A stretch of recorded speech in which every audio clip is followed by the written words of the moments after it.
Lockdown Librarian. I've just been listening to Rugby Spirit by Gerard Siggins. It's a really interesting little book. It's not terribly long, I suppose it's a great example of not judging a book by its cover or even its topic, because I wouldn't normally read anything about rugby. I'm not particularly interested. I've been to some matches and that's been okay, but it's not a big thing for me. But actually, I learned quite a lot about rugby that was interesting, but not so much that it became boring in any way.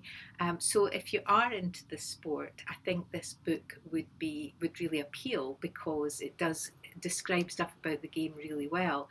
But there's also a lot of really good sort of other aspects to the story that make it interesting, whether you're a rugby fan or not. And it's about a boy called Owen who goes to a school that the whole kind of ethos of the school is around rugby, and he discovers that his grandfather has been a star rugby player and he didn't even know. In fact, the dormitory, because it's a boarding school, the dormitory that Owen is assigned to is named after his grandfather. So there's a whole lot of things for Owen to find out about his own family history.